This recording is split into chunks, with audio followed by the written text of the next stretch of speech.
ரட்சியும் ஆண்டவரே இந்த ஜெபிக்கிறீங்களே, அதுவே ஒரு தாய்மானமான ஜெபம். அவர் முழு எல்லா மனுஷன் ரட்சிக்க அவர் ஆயத்தமா இருக்கிறார். நம்முடைய மலட்டு தன்மை, நம்முடைய சோம்பேறித்தன்மை, நம்முடைய தரிசனம் இல்லாத காரணம் தான் இந்தியா இன்னும் ரட்சிக்கப்படலாம், உலகம் ரட்சிக்கப்படலாம். இப்ப என்ன பண்றோம், அந்த பால் ஆண்டவர்கிட்ட கொடுத்துறோம். ஆண்டவரே இந்தியாவை ரட்சியும் ஆண்டவர். என்ன எங்க இருக்கு பைபிள்? சும்மா ஏமாத்துறாங்க.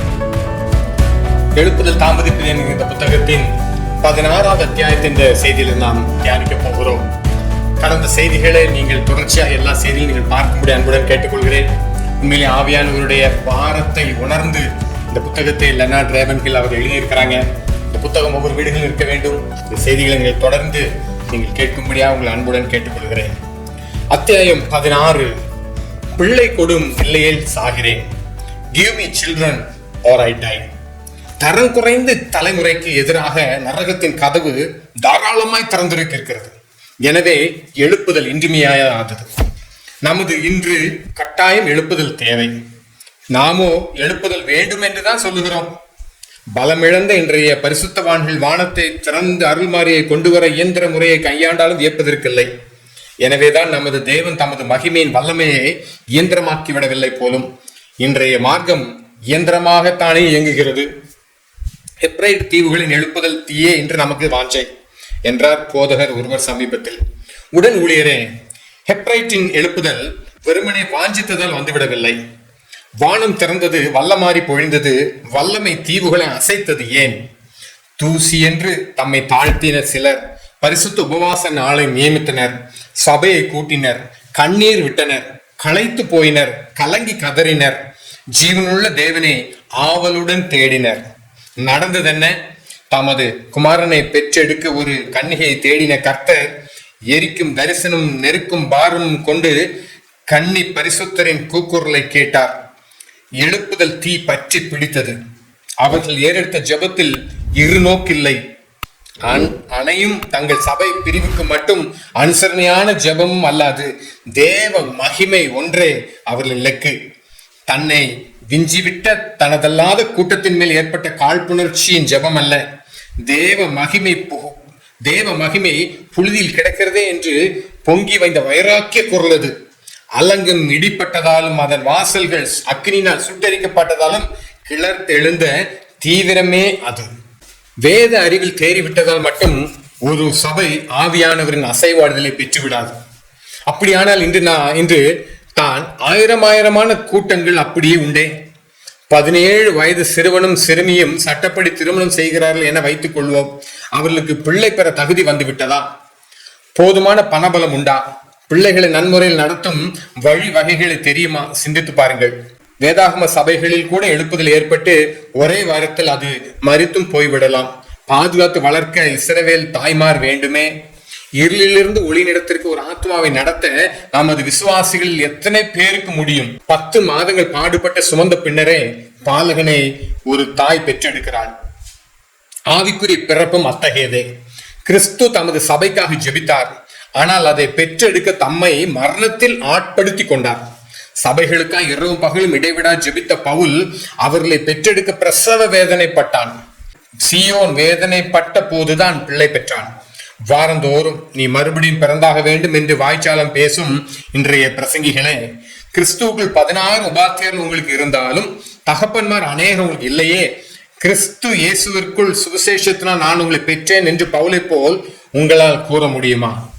பவுல் அந்த விசுவாசிகளுக்கு தகப்பனானது அதனாலேயே அவர்களுக்காக ஜெபித்ததாக மட்டும் கூறாமல் வேதனைப்பட்டதாகவும் கூறுகிறார். கடந்த நூற்றாண்டுகளில் ஆவிக்குரிய பிறப்பின் வேகத்தை போலவே சரீர பிறப்பின் வேகம் சரிந்து போயிருந்தால் இன்று மானிட வர்க்கம் மறைந்தே போயிருக்கும். கிறிஸ்தவராய் வாழ ஜெபிக்க வேண்டும் என்பதிலும் ஜெபிக்கவே கிறிஸ்தவராய் வாழ வேண்டும் என்பதுதான் சரியான கூற்று. நீங்கள் நிலைத்திருந்தால் கேட்பீர்கள் என்பதில் நமது இனத்தாரின் ரட்சிப்புக்காக நாம் கெஞ்சுவதும் அடங்கிவிடும். ஆனால் ஜெபம் என்பது கேட்பதை விட மேலானது. ஆவியானவருக்கு அடங்கி அவர் நமக்கு உள்ளும் நமது மூலமும் செயல்பட விட்டு கொடுப்பதே ஜெபம். ஆதியாகமம் 1 அத்தியாயத்தில் ஜீவனுள்ள யாவும் தங்கள் இனத்தின் இயல்பின்படியே தன்னை முளைப்பித்துக் கொண்டதே. அதுபோல மறுபிறப்பிலும் மறுபடி பிறந்தோர் மற்றவரை பிறப்பிப்பதுதானே நியதி. ஊழியர்களாய் நாம் பல முறை ஏராளமான பாராட்டுகளை பெற்றுக் கொள்கிறோம். நமக்குரியதல்லாததையும். மணிக்கணக்கா ஜெபிக்கும் ஒரு அயர்லாந்து மாது இந்த திக்கு வாயினுக்காக ஜெபியாத நாள் இல்லையாம். அவரை குறித்து எழுதுகிறார். பலரும் என்னிடம் வந்து உங்களுக்காக ஜெபியாமல் ஒரு நாளும் கடப்பதில்லை என்கின்றனர். எனக்குரியவைகள் என்று நான் கருதும் பலரை பெற்று எடுத்தவர்கள் அவர்களே. நானோ பலமுறை வெறும் மருத்துவச்சியாகவே செயல்படுகிறேன். நியாயத்தீர்ப்பு நாளில் மாபெரும் பரிசுகள் அடையாளம் தெரியாத சீடர்கள் கைகளில் செல்வதை கண்டு நாம் ஆச்சரியப்படுவோம். எல்லாருடைய கவனத்தையும் ஈர்க்கும் மேடை பிரசங்களாகி நாம் பரிசு பெறுவோரின் வரிசையில் கடைசி இடத்தை பெறுவோம் என்று பல முறை நான் நினைப்பதுண்டு. ஒரு மனிதரை நான் அறிவேன். அவர் 20 ஆண்டுகளுக்கு முன் செய்த பிரசங்கத்தை இன்றும் செய்து வருகிறார். அதில் ஜீவன் இருக்காது, ஜீவனும் தராது. அத்தகையோரும் ஜெபியாமல் இல்லை. அதில் ஒருவர் சில நாளுக்கு முன்பு அந்நாட்களில் ஜெபித்தது போல் இந்நாட்களில் நான் ஜெபிப்பதில்லை, ஆனாலும் என் அன்பு தேவன் அனைத்தையும் அறிந்திருக்கிறார் என்றார் இதமுடன். ஆம், தேவன் அனைத்தையும் அறிந்தவர் தான். ஆனால் அவர் விரும்புகிறதை விட நாம் அலுவல் நிறைந்தவர்களா இருப்பதை அவர் விரும்ப மாட்டார். எச்சரிக்கை. இன்னைக்கு ஜெபத்துக்கு நம்ம சொல்ற சாக்கு போக்குல தான் ஆண்டவர் எங்க சூழ்நிலைகளை அறிந்திருக்கிறார், எங்க கஷ்டங்களை அறிந்திருக்கிறார், எங்களுடைய பிஸி அவர் அறிந்திருக்கிறார்னு சொல்லி. ஆனா அவர் அன்னைக்கு எழுதுறாரு, உங்க பிஸியெல்லாம் அவர் ஏத்துக்கவே மாட்டார். இந்த பிஸியெல்லாம் ஆண்டவர் உங்களை சொன்னா பிஸியா, இப்படி எல்லாம் பிஸியா ஓடுங்கன்னு ஆண்டவர் உங்களுக்கு சொன்னாரு. நீங்க தான் பணம்னு ஓடுறீங்க, வேலைன்னு ஓடுறீங்க. இப்படி எல்லாம் ஆண்டவர் ஓட சொல்லணும். ஆண்டவர் சொல்றாரு, தன்னை விட்டு எடுபடாத நல்ல பங்கு அவர் பாதம் தான். அடுத்து மத்ததுக்கு நீங்க ஓடுங்க, அப்புறம் நீங்க மற்றவருக்கு கூட. ஆனா அவர் பாதத்தை பிடிக்க முடியாதபடிக்கு, அவர் சமூகத்துல காத்திருக்க முடியாதபடிக்கு நீங்க ஓடுகிற ஓட்டங்கள் எல்லாம் விருதாதான். கடைசியில் அவைகள் எல்லாம் பூச்சரித்து விடும்.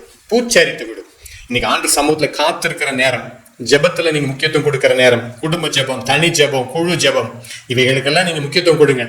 இவைகளுக்கு முக்கியத்துவம் கொடுக்கிறவங்க தான் உண்மையிலே கிறிஸ்துவின் அச்ச அடையாளங்களை தரித்திருக்கிறவர்கள். அடுத்தவர் எழுதுகிறார், தாய்மார்களின் பிரசவ வேதனை தற்கால அறிவியல் வாய்ப்புகள் ஓரளவு குறைத்துள்ளது என்பது உண்மையே. ஆயினும் குழந்தை உருவாகும் நீண்டகால அளவை அது குறைத்து விடவே இல்லை. அது போலவே இன்றைய பிரசங்கிகளாகி நாமும் ஆத்துமாக்களை ரட்சிப்புக்கும் அழைக்கவும் அபிஷேகத்துக்குள் நடத்தவும் சுலப வழிகளை கண்டுபிடித்து விட்டோம். ரட்சிக்கப்பட மக்கள் கைகளை உயர்த்தினால் போதும், ஐயோ புலம்பல் நமது பலிபீடத்தில் அகற்றப்பட்டு விட்டதே, அபிஷேகம் பெற இருக்கிற இடத்துல அப்படியே எழுந்து நில்லுங்க, பிரசங்கி ஜெபிப்பார், அவ்வளவுதான், நீங்கள் எல்லாரும் பெற்றுக்கொள்வீர்கள் என்று சொல்லி விடுகிறோம். சே, என்ன அவமானம் இது! சகோதரனே, அற்புதம் நடப்பதற்கு முன் அழுகை தேவை. ஆவிக்குரிய பிள்ளைகளை பெறுவதற்கும் அப்படிப்பட்டதான எழுப்புதலுக்கும் ஆத்ம வேதனை இன்னும் கட்டாயம் தேவை. பெறப்போகும் குழந்தை தாயின் உடலை பெரிதும் வருத்தும். அப்படியே வரப்போகும் எழுப்புதலுக்கும் ஆத்ம வேதனையும் சபையை பெரிதும் வருத்திவிடும். பேறு காலம் கிட்டி வருகையில் ஒரு தாய் உறக்கமின்றி அழுகையோடு பல இரவுகளை கழிப்பதால் களைத்து போய் விடுகிறாள். ஆம், அப்படியே தேசத்தின் அக்கிரமத்தை கண்டு அதை சுமந்து கதறி அழுவோரின் இரவுகளும் கூட ஒளிவிட்டு கொண்டே இருக்கும். பிறப்போகும் குழந்தையின் நலன் கருதி அதன் தாய் தன்னையே ஒருத்து தன் உணவிலும் நாட்டத்தை மறக்கிறாள். சபையின் மலட்டு தன்மையை கண்டு மனம் பெறாது தேவனின் முன்பு சிலையென விழுந்து விடுவோர். பேறுகாலம் சமீபத்திருக்கையில் அதன் தாய் மற்றவர் பார்வைக்கு தன்னை மறைக்க முற்படுவது போல் ஆத்ம வேதனை மிக்கோரும் தங்கள் பிரபலத்தை வெறுத்து தூய தேவனின் முகம் தேடி அறையை அடைத்துக் கொள்கின்றனர். லேயாலை காட்டிலும் யாக்கோபு ராகேலை நேசித்தான் என்பது உண்மைதான். எனினும் பெண்டிதரில் பெருமை பெற்றாள் லேயாலே. அவள் தாயாகும் பேறு பெற்றாள். தன் கணவரின் போற்றத்தகு 14 ஆண்டு சேவையை அதன் ஒப்பற்ற தியாகமோ அவன் சிநேகமோ ராகேலை அணுவளவும் தேற்றவில்லை. தனது அளவற்ற அன்புக்கு அடையாளமே அணிகலன்களை அணிவித்து அழகும் பார்த்தான் யாக்கோபு. இருப்பினும் பயன் என்ன? 1000 இருந்தாலும் அவள் தேடின நிம்மதி அவளுக்கு வந்தபாடில்லை. அழகிய உருவமுடையவளாய் இருந்தாள். அவளின் பேரழகை எண்ணி வியக்காதோர் இல்லை. இருப்பினும் அவள் குறை அவைகளெல்லாம் ஈடு செய்ய முடியவில்லை. புன்னகை பூத்து லேயாளின் மடியில் தவழும் 4 பிள்ளைகளின் காட்சி, குழந்தையெல்லாம் மலடு என பரிகசிக்கும் மக்களின் சாட்சி அனைத்துமே ராகேலை அரட்டியே விட்டது. ராகேலை என் கற்பனையில் காணுகிறேன். ஆம், லேயாள் ஒரு காலம் அழுகிற வண்ணம் ராகேல் அழுதாள். அழுது சிவந்த கண்களுடன், சீவி முடியா சிகையுடன், அலங்கோலமாய் கதறி கம்மிய குரலுடன், மலட்டு தன்மையால் மனமுடைந்த யாக்கோபின் முன்வந்து விழுந்து, எனக்கு பிள்ளை கொடும், இல்லாவிட்டால் நான் சாகிறேன் என்று விமுகிறாள். அவள் கதறல் அவள் நெஞ்சில் அம்பு போல் ஊடுருவி பாய்ந்தது. ஆவியின்படி அதை கண்ணோக்கினால் அவளது விண்ணப்பம் வெறும் வேடிக்கையானது அல்ல, வேதனைக்குரியது. ஏனென்றால் அவள் துயரத்தில் துவண்டாள், வெட்கத்தால் விம்மினாள், மலட்டுத்தனத்தால் மனம் உடைந்தாள். பிரசங்கியே, உன் ஆத்மா அனலற்று வெறுமையாய் உள்ளது. கண்கள் வறண்டுள்ளதோ, ஆத்மா தாகம் அற்று போயிற்றோ. உனக்கு இருக்கும் பேர் புகழில் பெரிதும் மயங்கி சும்மா இருந்து விடாதே. உன் பட்டங்களும் எழுதிய புத்தகங்களும் உன்னை தட்டி கொடுக்க சம்மதியாதே. ஆவிக்குரிய மலட்டு தன்மைக்காய் துக்கித்து புலம்பு. ஆவியானவர் உனது உள்ளத்தை துக்கப்படுத்தும்படி உண்மையுடன் கேள். அந்தோ வறண்ட பீடத்தின் நிந்தை எத்தனை பெரியது. வெறும் இன்னிசை கருவிகளும் மின்னிட்டு பளிச்சிடும் வெல்வெட்டு துணிகளும் அலங்கார ஆடம்பரங்களும் ஆவியானவரை மகிழ்விக்குமோ? ஒரு காலம் இல்லை. புதிதாய் பிறந்த குழந்தைகளின் சத்தம் ஆலயங்களின் மயான அமைதியை கொலைத்து விடாதா? மீண்டும் வாசிக்கிறேன். புதிதாய் பிறந்த குழந்தைகளின் சத்தம் ஆலயங்களின் மயான அமைதியை கொலைத்து விடாதா? இன்னைக்கு சபைகளுக்குள்ள இதுதான் தேவை. நம்ம இன்னைக்கு ஆவியானவர் பதிலா வேற என்னென்னமோ போட்டு வச்சிருக்கிறோம். ஆவியானவர் வர்ற மாதிரி காட்டி கொடுக்குறோம்னா அவங்க இல்லை, அவர் இல்லை. ஆண்டவருக்கு அங்கே இடமே கிடையாது. உன்னுடைய பெருமைக்கும் பேருக்கும் புகழுக்கும் பிரஸ்தாபத்துக்கும் உன்னுடைய அகங்காரத்துக்கெல்லாம் ஆண்டவர் வருவார்னு நினைச்சிட்டு இருக்கிறாங்க. அவர் அங்க இல்லை. அடுத்து எழுதுகிறார், எழுப்புதலுக்கு என்று திட்டமான வழிமுறை எதுவும் கிடையாது. குழந்தை பிறப்பது ஒரே விதமா இருப்பினும் குழந்தைகளுக்குள் எத்தனை வேறுபாடு, ஒன்றுக்கொன்று மாறுபாட்டு நிலை, எல்லாம் புதியது. அப்படியே ஆத்மா அங்கலாய்ப்பு, இடைவிடா விண்ணப்பம், வெறுமையினை கண்டு பெருகி வரும் பாரம், இவைகளின் மூலமே எழுப்புதல் இக்காலத்தில் வந்திருக்கிறது. ஆகிலும் எத்தனை வேறுபாடுகள் அதற்கிடையில். யோனத்தன் எட்வார்ட்ஸ் என்ற தேவ ஊழியனுக்கு சபை மக்கள் ஏராளம், பணத்திற்கு குறைவில்லை. ஆனால் ஆவிக்குரிய தேக்கம் அவரை அலறச் செய்தது. சபையின் பின்மாற்ற நிலை அவரது முழங்காலை முடக்கி உள்ளத்தை உடைத்து அவரையே நொறுக்கி விட்டது. தேவ ஆவியானவர் வல்லமையுடன் இறங்கும் வரை துயரத்தில் தோண்ட அவ்வுள்ளம் கிருபாசனத்தண்டை விழுந்து புலம்பிக் கொண்டே இருந்தது. அவரது வீரத்தை உலகும் சபையும் நன்கு அறியும். அவர் வாய்விட்டு சொன்ன வாக்குறுதிகள், சிந்திய கண்ணீர், பாடிய புலம்பல் அனைத்தும் தேவனின் நாளாகும் புஸ்தகத்தில் பொறிக்கப்பட்டுள்ளன. சின்சென்டோர், வெஸ்லி போன்றோர் அவரது ஆத்மீக பரம்பரை. அத்தகையோர் புகழை பரிகசித்தனர், ஆவின் புனிதத்தை பருகினர். ராஜாங்க இராணுவ சரித்திரங்கள் தனி மனிதரையே மையமாக கொண்டவை. ஏதோ ஒரு வல்லமைக்கு தன்னை பணிந்து கொண்டு அகிலத்தை அதிர செய்தவரால் தான் சரித்திரமே நிரம்பி இருக்கிறது. ஹிட்லரை எடுத்துக் கொள்ளுங்கள். அவன் அதம் பண்ணிய அரசர்கள், ஆட்டி படைத்த அரசுகள், நிரப்பிய கல்லறைகள் எத்தனை எத்தனை. பிளேக் நோயின் பன்மடங்கு வேதனையும் விஞ்சிய கொடூரன் ஹிட்லர். செய்ய இருந்த ஒரே காரியம், அதை செய்து விட்டான். துன்மார்க்க துணிகரை கடைசி காலத்தில் தேவனை அறிந்திருக்கிற ஜனங்கள் திடன் கொண்டு அதற்கேற்றபடி செய்வார்கள் என்று வேதம் பருகுகிறது. ஆம், தேவனை அறிந்தவர்கள் தான் வீர சாகசம் புரிவோர். தேவனை புகழ்வோர் அல்ல, எழுதுவோர் அல்ல, பிரசங்கிப்போரும் அல்ல. உணவை குறித்து வெறுமனை உரையாற்றினால் உடற்பசி போய்விடுமா? அறிவை குறித்து அளவலா விட்டால் அறிஞராகி விட முடியுமா? அது போலவே தேவனை குறித்து பேசிக் கொண்டிருப்பதால் மட்டும் தேவ பலம் நம்மை தேடி வந்து விடாது. சபையில் தங்களை சுத்திகரித்துக் கொண்டு ஒரு சாரார் முகங்குப்புற விழுந்து ஜெபத்தில் விட்ட கண்ணீரால் தமது முகத்தை மூடினாலே அன்றி எழுப்புதல் வராது என்பது மாறாத, மாற்றப்படாத, முடியாத மாபெரும் உண்மை. போலி மார்க்கத்தினால் புதையுண்ட காலத்தை கண்டு கதறுவர். அழியும் மாந்தரின் நிலை எண்ணி ஏங்குவர். பின்னர் வானம் திறந்து எழுப்புதல் அருள் பொழியும் வரை பல நாட்களோ வாரங்களோ மாதங்களோ அமைதியாய் அவர் பாதத்தில் விழுந்து காத்திருப்போர் அக்கூட்டத்தினர். வேதத்தில் மலடாயிருந்த பெண்டிதர் தான் மாணிக்கமென விளங்கியோரை பெற்றெடுத்தனர். 90 ஆண்டுகள் மலடாயிருந்த சாரால் ஈசாக்கை ஈன்றெடுத்தாள். எனக்கு பிள்ளை கொடும் இல்லையில் சாகிறேன் என்று ராகேலின் கதறல் கேட்கப்பட்டது. தேசத்தை மீட்டெடுத்த யோசேப்பை அவள் உவந்தளித்தாள். மனோவாவின் மனைவி மற்றொரு இரட்சகனாம் சிம்சோனை அழித்திட்டாள். மனக்லேசம் உள்ள அன்னாள் ஆலயம் சென்றால், மனம் நொந்து அழுதாள், பெருந்தன்மையுடன் விண்ணப்பித்தாள். ஏலியின் ஏச்சுக்களை எண்ணாதிருந்தாள், இருதயத்தை ஊற்றினாள். இணையற்ற தீர்க்கன் சாமுவேலை ஈந்திட்டாள். ஒன்றுமற்ற விதவை ரூத் இரக்கம் பெற்றாள், ஓபத்தை பெற்றாள். அவனோ தாவீதின் தந்தையான ஈசாயை பெற்றவன். அவன் வம்சத்தில் இரட்சகர் இயேசு பிறந்தார். முதிர் வயதான எலிசபெத்தின் மூலமே யோவான் ஸ்நானன் அவதரித்து யோர்தான் வந்தான். ஸ்திரீகள் பிறந்தோரில் அவனை போலொத்த பெரிய தீர்க்கன் பிறக்கவே இல்லை என்றார் கிறிஸ்து. குழந்தையற்ற பெரும் குறை இவர்களை வருந்தி நாண செய்திருந்தால் எத்தனை வல்லோரை நாம் இழந்திருப்போம் எண்ணி பாருங்கள். குழந்தை கருத்தரித்த கணப்பொழுதில் உயிர் பெற்றுவிடும். எழுப்புதலும் அப்படித்தான். 16ஆம் நூற்றாண்டில் ஸ்காட்லாண்டை எனக்கு தாரும், இல்லையே சாகிறேன் என்று ராகேலை போல கதறினார் பக்தன் நாக்ஸ்.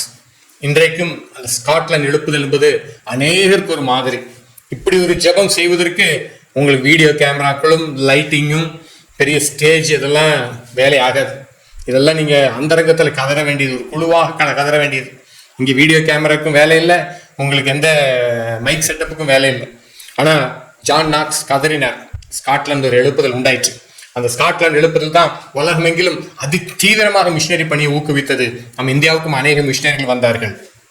அடுத்து எழுதுகிறார், அன்னாரின் பூத உடல் மறைந்தாலும் புகழுடல் மறையாது நின்றது. மொரோவியர் மக்களின் கனியற்ற நிலையை கண்டு சென்சென்டார்ஃப் அன்பில்லையே என்று அங்கலாய்த்தார். வெந்து போனார், நொந்தும் போனார். விளைவு 1927 ஆண்டு 13 புதன்கிழமை 11 மணிக்கு புரண்டு வந்தது எழுப்புதல் வெள்ளம். மொரோவியர் வெள்ளத்தில் மூழ்கினர். அன்று பிறந்த ஜெபக்குழு 100 ஆண்டுகளாகியும் அணைந்து விடவில்லை.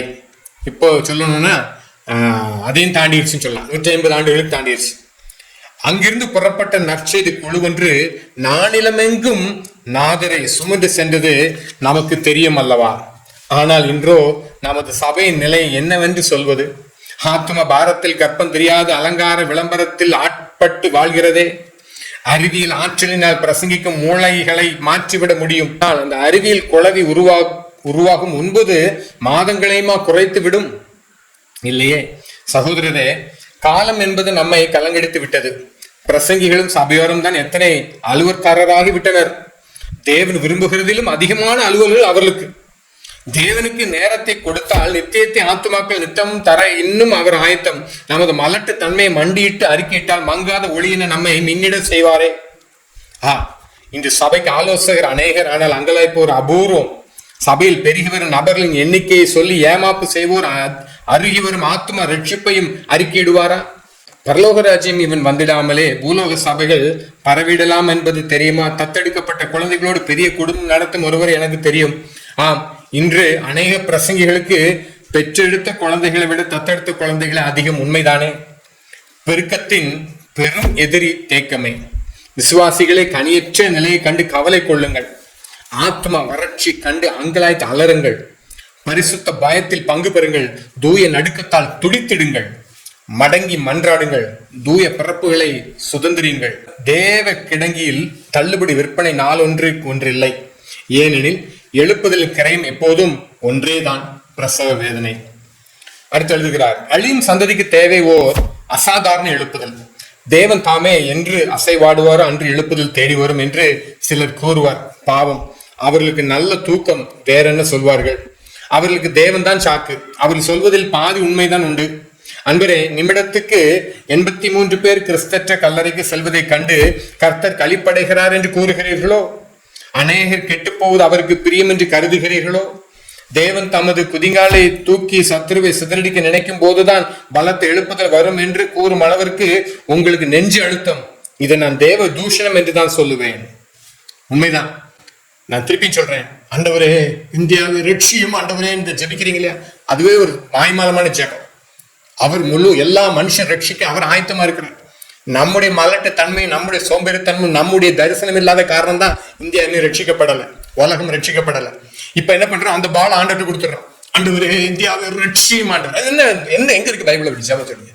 சும்மா ஏமாத்துறாங்க. இந்தியாவை அப்போ ஆண்டு ரட்சிக்கல இது வரைக்கும் இந்தியாவை. அப்ப இந்தியா ரட்சிக்கப்படாம இருக்கிறதுக்கு காரணம் ஆண்டவர் தானா? மாயக்காரர்களே, நீங்களும் நானும் தவற விட்டு கிடக்கிறோம். நாம தரிசனம் இல்லாம கிடக்கிறோம், குருடர்களா கிடக்கிறோம், சோம்பேறிகளா கிடக்கிறோம், தூங்கிக்கிட்டு இருக்கிறோம்.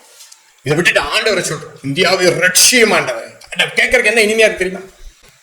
ஆண்டவர் எல்லா மனுஷன் ரட்சிக்கப்படும்படியா அவர் தம்முடைய வருகையை தாமதித்துக்கிட்டே இருக்காரு. ஒருவரும் கெட்டு போகாமல் எல்லாரும் மனம் திரும்ப வேண்டும், நீடிய பொறுமையா இருக்கிறாரு. நம்ம செய்ய வேண்டிய வேலையை செய்யல, முழங்கால முடக்கல, ஆண்டவருக்காக செயல்படுகிறது நம்ம செயல்படாம இருக்கிறோம். சபைகளும் வியாபார விடம் கள்ளர் கொகையும் வெறும் கோமாளி கூட்டமா உட்கார்ந்துட்டு இருக்கோம். வேதனையோடு சொல்றேன். திருப்பி இனியும் போட்டு ஆண்டவரை சொல்லாதீங்க, இந்தியாவை ரட்சியும் ஆண்டவரே. இதான் சொல்ற, ஆண்டவரை பொறுப்பு. நாம நம்முடைய மலட்டுத்தன்மை ஒத்துக்கிடுவோம். அடுத்து எடுத்துக்கிறார். கவனிங்க, வேதத்தின் ஒரு பகுதியின் ஒரு பிரிவை மட்டும் வியாக்கியானப்படுத்தினா அதை எப்படி வேண்டுமானாலும் திருப்பிக் கொள்ளலாம். எடுத்துக்காட்டு, தேவன் நாம் வேண்டிக் கொள்வதற்கு நினைப்பதற்கு மிக அதிகமாக செய்ய வல்லவர் என்று அத்துடன் நிறுத்திக் கொள்ளுங்கள். ஒரு கோணத்தில் இதை கவனித்தால் கர்த்தர் செய்ய வல்லவர், ஆனால் அப்படியே அவர் செய்ய விருப்பம் கொள்ளவில்லை போலும் என்றாகி விடுகிறது. இப்படி எழுப்புதல் இன்னும் வராததுக்கு பொறுப்பு தேவனே என்றும் பொருளாகி விடுகிறது. ஆனால் அந்த வசனத்தை முழுவதும் வாசித்து பாருங்களேன், நமக்குள் கிரியை செய்கிற வல்லமையின்படியே செய்ய வல்லவர் என்று முடிகிறது. இப்போதான் சரியான அர்த்தம் கிடைக்கிறது. வல்லமை பாய்ந்து செல்ல வேண்டிய வாய்க்காலில் தான் அடைப்பு. இன்றைய கால சபைகள் வல்லமை இழந்திருப்பதால் தான் தேவனால் எதையுமே செய்ய இயலவில்லை என்பது இதில் விளங்கும். ஆகவே எழுப்புதலுக்கு தடை நாமே. பரிசுத்தாவி நம்மிடத்தில் வரும்போது நாம் வல்லமை பெற்றோம். ஆகவே நமக்குள் கிரியை செய்கிற வல்லமையின்படியே நாம் எழுப்புதலை பெற்றுக்கொள்ள முடியும் என்றார் சார்லஸ் பின்னி. அற்புதங்களை செய்யவும் பிசாசுகளை துரத்தவும் மட்டுமே ஆவியான வல்லமை தரப்படவில்லை. ஏனெனில் பெந்தைகோஸ்தைக்கு முன்பும் அற்புதங்கள் நடந்தன, பிசாசில் துரத்தப்பட்டன. அல்லது நிறுவன திறனுக்கோ பிரசங்கிப்பதற்கோ வேதத்தை மொழிபெயர்ப்பதற்கோ புதிய களங்கள் பிடிப்பதற்கோ மட்டும் அவ்வல்லமை கொடுக்கப்படவில்லை. இவை அனைத்தும் ஏற்றவே. ஆனால் சாத்தானின் வல்லமையை தூள் பரத்தி பலத்த அறங்களை நிர்மூலமாக்கி வாக்குத்தத்தங்களை சுதந்திரிக்கும் வல்லமை, பரிசுத்த ஆவியானவர் மாபெரும் வல்லமை நமக்கு உண்டா. அச்சமற்ற அக்கிரமக்காரர் அழிந்தே போவார். ஆம், அசுத்தனின் ஆளுகையிலிருந்து அவிழ்த்து விடப்பட்டால் தேவ அனல் பெற்ற ஜெப வல்லமை தரித்த சபைக்கு அன்றி வேறொன்றிற்கும் பயப்படா போகிறது நரகமும் பாதாளமும். வேற எதுக்கும் பயப்பட போறது இல்லை. தேவனுடைய பிள்ளைகள் கூடி ஜெபிக்கிற ஜெபங்களுக்கு மட்டும்தான் நரகம் பாதாளம் பயப்பட போகிறது. கடைசி எழுதுகிறார், பிரியமானவர்களே, சிறு சிறு சச்சரவுகளை துச்சமான எண்ணி விடுவோம். சபை பிரிவு பாகுபாடுகள் எல்லாம் சமூலம் மறந்துடுவோம். ஜபத்திலும் தேவ வசனத்தை போதிக்கிற ஊழியத்திலும் இடைவிடாமல் தரித்திருக்க விட்டு கொடுப்போம். ஏனெனில் விசுவாசம் கேள்வினால் வரும். சபையின் பரிதாப நிலையை எண்ணி நாணுவோம். சாத்தானின் சர்வாதிகாரம் கண்டு சங்கடப்படுவோம். எனக்கு பிள்ளை கொடும், இல்லையே சாகிறேன் என்று உடைந்த உள்ளத்துடன் விழுந்து பொருளுவோம். ஆமென். இந்த செய்திகள் மூலமா கர்த்தர் உங்களோடு கூட பேசுவாராங்க. இந்த வார்த்தைகளை கவனிங்கள். நம்முடைய கடமையெல்லாம் நாம விட்டுட்டு ஏதோ ஆண்டவர் செய்யலன்ற மாதிரி காட்டிட்டு இருக்கிறோம். நிச்சயம் கணக்கு கொடுக்கணும். நியாயத்திற்கு நாள்ல கர்த்தருடைய பாதத்தில் நம்ம ஒப்பு கொடுப்போம். நம்முடைய வாழ்க்கையில சீர்திருத்தம் உண்டாகட்டும். தேவன் உங்களை ஆசீர்வதிப்பாராக. அடுத்த செய்திகளை தொடர்ந்தோம்.